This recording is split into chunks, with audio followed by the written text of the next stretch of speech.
Welcome to करमध्य education. आप सभी का करमध्य एजुकेशन में स्वागत है। तो चलिए शुरू करते हैं परसेंटेज का एक मोस्ट इंपॉर्टेंट क्वेश्चन सॉल्व करना। ऐसे क्वेश्चन आपके सामने मैं लेकर आया हूं जहां पर बच्चों को बहुत ज़्यादा प्रॉब्लम होती है, बहुत सारे कंफ्यूजन होते हैं। तो सारा कंफ्यूजन यहां पे मैं ख़त्म करूंगा, जिससे आपको आगे चलकर इस टाइप के किसी भी क्वेश्चन में कोई प्रॉब्लम ना हो। तो चलते हैं प्रॉब्लम की तरफ, ध्यान से देखिएगा। क्वेश्चन क्या कहता है? कहता है fresh fruit contains 68% water. Fresh fruit contains 68% water and dry fruit contain 20% water.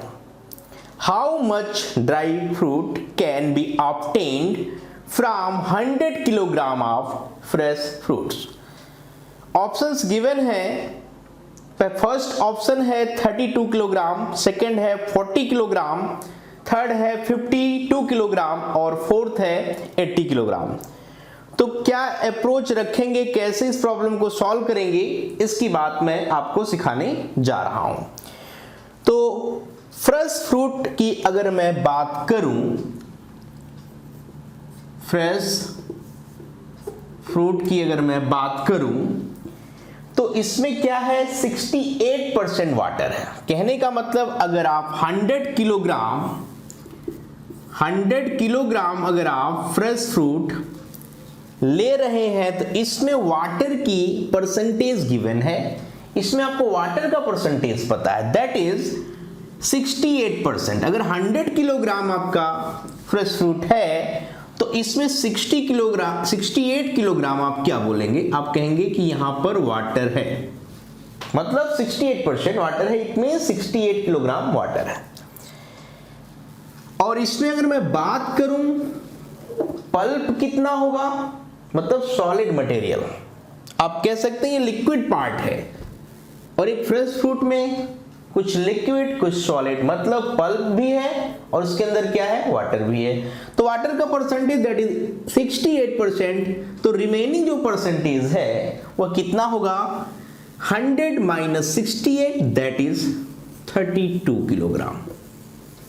कहने का मतलब ये है कि जो पल्प है, जो पल्प की क्वांटिटी है वह 32 किलोग्राम ही होगी, ये फिक्स है, क्योंकि पल्प एक सॉलिड मटेरियल है। बात को ध्यान से समझिएगा, क्योंकि इसके बाद चीजों को कनेक्ट किया जाएगा। तो 100 किलोग्राम में आपने 68 क्या देखा, वाटर, और 32 क्या देखा आपने, pulp, that is solid part, और ये क्या है, आपका लिक्विड पार्ट है। अब मैं अगर बात करूं क्वेश्चन में ड्राई फ्रूट की भी बात हो रही है, तो अगर आप 100 किलोग्राम ड्राई फ्रूट लेके चलते हैं, सेम 100 किलोग्राम, तो इसमें जो वाटर का परसेंटेज है वह 20 है, तो रिमेनिंग कितना होगा, 80 होगा। मतलब इसमें पल्प ज्यादा होता है और वाटर क्या होता है, कम होता है। अगर आप बात करें कि पल्प की जो क्वांटिटी है वह 80 किलोग्राम है, मतलब 80% है according to 100 kilogram of dry fruit. But question क्या कहता है, most important line, last line है, वो क्या लिखी गई थी, how much dry fruit can be obtained from 100 kilogram of fresh fruit. 100 kilogram fresh fruit से ड्राई फ्रूट कितने किलोग्राम मिलेगा, यह क्वेश्चन में आपसे पूछा जा रहा है। तो 100 किलोग्राम अगर आपके पास फ्रेश फ्रूट है तो उसका 32 किलोग्राम पल्प निकल के आता है। तो कनेक्टिविटी बतानी है कि इस 80 किलोग्राम जो 80% है, इस दोनों चीजों को कनेक्ट करना है, इन दोनों चीजों को कनेक्ट करना है, क्योंकि जो सॉलिड पार्ट है ना वह फिक्स ही रहेगा। तो 100 किलोग्राम जो फ्रेश फ्रूट है वह आपको 32 किलोग्राम पल्प देगा, चाहे वह किसी भी कंटेंट में चेंज किया जाए, किसी भी कंटेंट में आप बदलो, चाहे वो ड्राई फ्रूट हो, उससे भी ज्यादा ड्राई फ्रूट हो, कुछ भी हो, एनीथिंग, उसमें आप चेंज करोगे तो ये कभी भी चेंज नहीं होगा। तो इंपॉर्टेंट पॉइंट ये क्या है, ये फिक्स पार्ट है, कांस्टेंट है, ध्यान रखिएगा, यही इंपॉर्टेंट चीज थी, इसको कभी भी आप बदल नहीं सकते। अब बात आ रही है कि ये जब बदल नहीं सकते तो 80% देता है। क्या देता है? आपको पता है कि जो पल्प है वो 80% होता है, तभी 80 किलोग्राम आया था। किससे? 100 किलोग्राम से। तो 80% यह किसका होगा, ये आपको कैलकुलेट करना है, यही पॉइंट इंपॉर्टेंट है। इट मींस 80% ये ड्राई फ्रूट का आना चाहिए। कितने किलोग्राम का, ये इंपॉर्टेंट है। तो चलिए निकालते हैं। 32 किलोग्राम किसका 80% है? बस सिंपल सी बात है कि 80% ऑफ x इक्वल टू 30।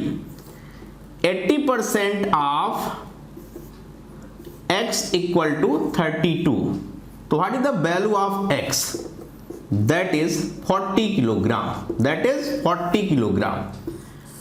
तो आपने देखा कि जो कंटेंट है वह 32 किलोग्राम यहां पर पल्प देगा। तो ये 32 किलोग्राम किससे बनेगा, किसका? यह 80% है, तो आपने कहा 40 किलोग्राम का, राइट। इट मींस कंफर्म हो गया कि जो ड्राई फ्रूट आपको 100 किलोग्राम फ्रेश फ्रूट से मिलने जा रहा है वह 40 किलोग्राम मिलने जा रहा है। तो कौन सा ऑप्शन सही हो रहा है? कनेक्ट करिए option number 2। 40 kilogram is the right answer.